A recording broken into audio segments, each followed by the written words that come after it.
Bulletin की शुरुआत करते हैं। प्रदेश कांग्रेस कमेटी के वरिष्ठ प्रवक्ता ने गृह मंत्री पर निशाना साधा है। उन्होंने कहा कि केंद्रीय गृह मंत्री बार बार छत्तीसगढ़ में आने का कार्यक्रम बना रहे हैं और इसके पीछे का मुख्य कारण ये है कि राज्य के गृह मंत्री कानून व्यवस्था को सुचारू रूप से संचालित करने में सक्षम नहीं हो पा रहे हैं। इसी स्थिति को देखते हुए केंद्रीय गृह मंत्री इस तरह का दौरा विशेष महत्व रखता है, क्योंकि उनके प्रयासों से राज्य में सुरक्षा और शांति को बनाए रखने में मदद मिल सकती है। उन्हें ये सुनिश्चित करना है कि राज्य में सामान्य जीवन की स्थिति बहाल हो और समाज के सभी वर्गों को सुरक्षित रखने के लिए जरूरी कदम उठाए जा सके। केंद्रीय गृह मंत्री अमित शाह जी बार बार छत्तीसगढ़ इसलिए आते हैं क्योंकि प्रदेश के जो गृह मंत्री हैं विजय शर्मा जी, वो कानून व्यवस्था संभाल नहीं पा रहे हैं।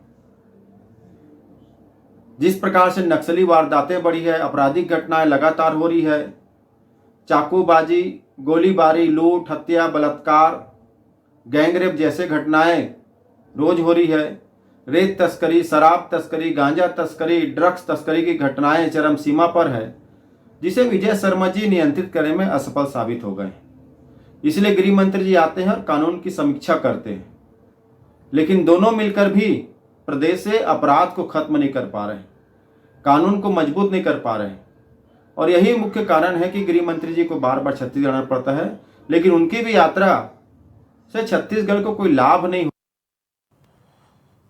आगे बढ़ेंगे। छत्तीसगढ़ प्रदेश कांग्रेस कमेटी के अध्यक्ष दीपक वैज ने बीजेपी सरकार पर हमला बोला है।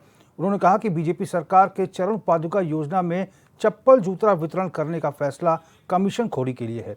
बीजेपी अपने कुछ पूंजीपति चप्पल जूता निर्माताओं से कमीशन लेकर तेंदुपत्ता संग्राहकों से मनपसंद चरण पादुका खरीदने का हक छीन रही है। उन्होंने कहा कि बीजेपी का नारा चंदा दो धंधा लो है। केंद्र की बीजेपी सरकार हर योजना में नकद राशि हितग्राहियों के खातों में सीधा ट्रांसफर करने की बात करती है। वहीं राज्य की बीजेपी अपने खजाना में काली कमाई का पैसा जमा कराने नगद ट्रांसफर योजना को बंद कर समान वितरण की नीति बना रही है। दीपक वैज ने कहा कि बीजेपी की नीति और नीयत में यही फर्क दिख रहा है। राज्य की बीजेपी सरकार अपने केंद्र सरकार की नीति को नहीं मान रही है। कमीशन की काली कमाई के लालच में गुणवत्ताहीन चप्पल जूते खपाने की साजिश रची गई है। कौन है वो विधायक? और धन्यवाद देता हूं बस्तर परिवहन संघ को, उन्होंने रायकोट रेलवे रेक का मैंने भी सुना है कि प्रतिदिन 100 टन माल चोरी हो रहा है। कौन कर रहा है चोरी? कौन है इसका जिम्मेदार? कौन है विधायक चोरी करने वाला? सिर्फ रायकोट ही नहीं, दंतेवाड़ा किरंदुल बचेले से भी माल चोरी हो रही है। एनएमडीसी अनभिज्ञ है। किसके श्रेय पे यहां का आयरन और रायपुर जा रहा है? उदाहरण है, कांकेर में 2 गाड़ी पकड़ाई, कहां का माल था? गाड़ी किसकी थी? कौन चोरी कर रहा था? कौन भारतीय जनता पार्टी का नेता है? कौन है वो विधायक?